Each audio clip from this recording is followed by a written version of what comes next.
आप सभी साथियों का एक बार फिर से आपके अपने चैनल अमन स्टडी पे मैं स्वागत करता हूं और एक नए क्लास के साथ एक बार फिर हम आपके सामने हाजिर है। और ये क्लास जो है वो 8वें नंबर की जो क्लास है वो आपके सामने है और इसमें हम जानेंगे कि कैसे क्वेश्चन जो है वो हर परीक्षाओं में घूमते रहते हैं। उन सभी क्वेश्चंस को हम यहाँ देखेंगे, यानी 101 से लेके 120 तक के क्वेश्चन यहाँ हम देखने वाले हैं और ये सारे प्रश्न किसी न किसी एग्जाम में आए हुए हैं। तो चलिए, चैनल पे नए आए हो तो जल्दी चैनल को सब्सक्राइब कर लीजिए, साथ ही बेल आइकन प्रेस करिए और अपने सभी साथियों को इस क्लास को शेयर करिए।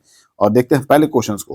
पहला क्वेश्चन हमारा है 101 नंबर का, उष्म व्यंजन कौन सा है? तो उष्म व्यंजन पहले जान लीजिए आपकी श, सौ, श और ह। ये चार वर्ण जो है ऐसे हैं जो उष्म व्यंजन के अंतर्गत आते हैं। आपको ह दिख रहा है, ये जो तीन है आपको ये उष्म व्यंजन नहीं है, तो ए जो है आपका ये राइट ऑप्शन हो जाएगा। देखिए, अगर बात करें 102 नंबर की तो दिया है कि हिंदी वर्णमाला में उष्म व्यंजन कौन से हैं। तो अभी हम बात किए हैं, तो ये देखिए डी ऑप्शन आपको दिया है श, श, श और ह। अब बात करें 103 नंबर की तो दिया है कि स्र एक संयुक्त व्यंजन है। बिल्कुल सही बात है। इसमें किन दो वर्णों को सम्मिलित किया गया है? किन दो वर्णों को सम्मिलित किया? पहले ये स्र के साथ और भी जो संयुक्त व्यंजन उनको जानते हैं। तो आप देखेंगे कि आपको छ भी जो है संयुक्त वर्ण की श्रेणी में आएगा, यहाँ त्र भी आपको संयुक्त वर्ण की श्रेणी में आएगा और आपको ज्ञ भी जो है आपको संयुक्त वर्ण की श्रेणी में आएगा और स्र ऑलरेडी है। तो कुल कितने हुए? कुल हुए कितने? चार हुए। याद रखिएगा संयुक्त व्यंजन कितने हैं? चार हैं, छ, त्र, ज्ञ और स्र। तो सबसे पहले सौ और रौ वर्णों के मेल से हुआ है? जी नहीं हो पाएगा, ये नहीं सही है। और आप देखिए जरा, ये श और रौ वर्णों के, जी बिल्कुल नहीं। लेकिन जब बात सी की आएगी, देखिए जरा, ये सौ और रौ के ये वर्षों नहीं वर्णों हो जाएगा। क्या हो जाएगा? वर्णों। ये देखिए आपको वर्णों के मेल से, श और रौ के वर्णों के मेल से स्र का निर्माण होता है। इसको याद रखिएगा, ये प्रश्न आपसे पूछा सकता है। ये डायट लेक्चरर एग्जाम में 2014 में पूछा गया था। ये देखिए, ये जो 104 नंबर का प्रश्न है ये यूपी टेट एग्जाम में पूछा गया है। ये दिया है छ वर्ण किसके योग से बना है? तो आप छ को जानते हैं कि आधा क, यानी क और क का आधा प्लस ये वाला स, षटकोण वाला श जिसको कहते हैं, ये क प्लस स जो होता है ये छ का निर्माण करता है। इस तरह ए ऑप्शन राइट हो जाएगा। बात करेंगे 5वें नंबर प्रश्न की तो दिया है कि निम्न में संयुक्त व्यंजन कौन सा नहीं है? निम्न में संयुक्त व्यंजन कौन सा नहीं है? तो यह है, छ है, त्र है, ज्ञ है।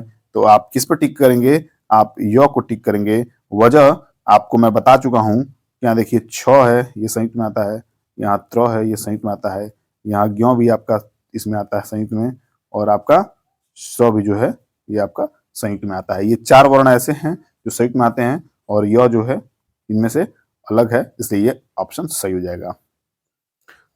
106 नंबर का प्रश्न है कि निम्न में से संयुक्त व्यंजन है। निम्न में से संयुक्त व्यंजन है, ए है स्र, बी है ब, सी है भ और डी है श। तो बात करेंगे जब हम संयुक्त व्यंजन की, तो आप इसका सही जवाब दीजिए। तो संयुक्त व्यंजन कौन सा है आपका? स्र है। क्या है? स्र है। बाकी जो है ये ब, भ, स है, ये संयुक्त व्यंजन के अंतर्गत नहीं आते हैं। 107 नंबर का जो प्रश्न है ये दिया है संयुक्त व्यंजन ज्ञ बनता है। संयुक्त व्यंजन जो ज्ञ है ये कैसे बनता है, इसका सही उत्तर में देना है। तो चलिए मैं आपको डायरेक्ट बताता हूं। आप जब भी करेंगे यहाँ पे ज लिखिएगा और ज को आधा कर दीजिएगा और प्लस आप इ कर दीजिएगा। क्या कर दीजिएगा? इ। तो ज और प्लस जो इ है आपका ये ज्ञ बनाएगा। तो देखिए जरा कहाँ है आपको ज प्लस इ, आधा ज प्लस इ बी पे मिल जाएगा। 108 नंबर का प्रश्न है, ये इसको समझते हैं कि दो व्यंजन जब एक साथ मिलते हैं तो क्या कहलाते हैं। तो जब भी दो व्यंजन एक साथ मिलते हैं, आप पूर्व के क्वेश्चन को देख लीजिए। आधा जौ और प्लस इ था आपका, जो मिलके आपको ज्ञ बना रहा था। क्या बना रहा था? ज्ञ बना रहा था। तो जब ये ज्ञ बना रहा दो अक्षर मिलके, तो ये संयुक्त अक्षर में आ रहा है ना, संयुक्त अक्षर में ज्ञ आ रहा है। तो दो व्यंजनों के जब एक साथ मिलते हैं तो क्या कहलाते हैं? वो संयुक्त व्यंजन कहलाते हैं। क्या कहलाते हैं? संयुक्त व्यंजन कहलाते हैं। बस इस बात को दिखाने के लिए मैं इस चीज को यहाँ बनाया था। क्या करना था? इस बात को स्पष्ट करने के लिए।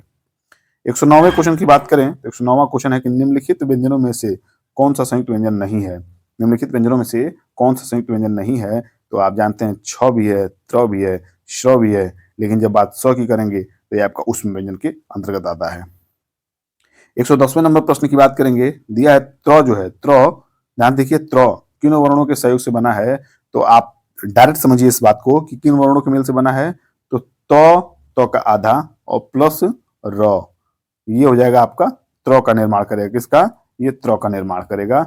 इस तरह ये संयुक्त अक्षर के या वर्ण के अंतर्गत आते हैं। तो देखिए जरा आपको कहाँ मिलेगा आधा तो प्लस रो, ये बी के ऑप्शन पे आपको मिल जाएगा। 111वें नंबर प्रश्न की बात करेंगे हम।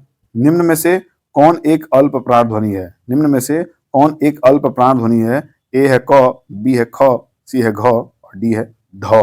तो जो अल्प प्राण है, पहले अल्प प्राण समझने वाली बात है। क्या है अल्प प्राण? जैसे मैं कुछ चीजें लिखता हूं, उसको आप समझने का प्रयास करिएगा। जो लोग पढ़े होंगे वो ठीक है, जो नहीं पढ़े होंगे वो भी समझ लेंगे। यहाँ पे क, ख, ग, घ और अंग, जब ये 5 वर्ण हमने लिखा, ये पहला जो वर्ण है जिसको आप कंठ कहते हैं, इसकी नंबरिंग कर लीजिए 1 2 3 4 5। और मैं ए को सॉरी अल्प प्राण को मैं दर्शाता हूं कि देखिए पहला जो है ये आपका पहला है, ये अल्प प्राण में आता है। तीसरा आपका अल्प प्राण में आता है। पांचवा आपका अल्प प्राण में आता है।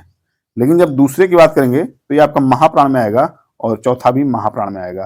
तो निम्न में से एक अल्प प्राण ध्वनि है। तो देखिए अल्प प्राण में आपका ये ख है, ये ख जो है ये आपका है महाप्राण में है, तो ये कट जाएगा। यहाँ पे देखिए घ है, ये भी महाप्राण में है। लेकिन जब बात ध की करेंगे तो थ, द, ध और न होता है। तो ये आपका चौथे वर्ण पे आता है, तो ये भी महाप्राण है। क्या है? लेकिन देखिए यहाँ पे क जो है ये अल्प प्राण है। क्या है? तो क अल्प प्राण है, इसलिए ए ऑप्शन आपका राइट हो जाएगा। देखिए इतना समझाने के बाद आपका जो रिस्पांस आता है वो मुझे बेहद ही खुशी पहुंचाती है कि मेरा मेहनत जो है वो सफल दिखता है मुझे। तो इस बार टारगेट करते हैं कम से कम 100 लाइक्स के। 100 लाइक्स तो कम से कम आप लोग जरूर कीजिए। इनमें से कौन व्यंजन अल्प प्राण है? तो ए है ख, बी है थ, सी है च और डी है फ। जिस तरह मैंने पूर्व के क्वेश्चन को बताया है इस तरह आप करिएगा और समझने का प्रयास करिएगा। अगर अल्प प्राण की बात करें तो देखिए यहाँ पे क ख ये महाप्राण हो जाएगा, मैं लिख दे रहा हूं।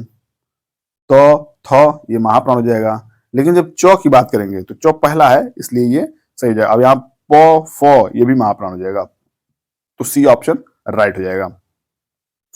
113 नंबर प्रश्न की बात करेंगे।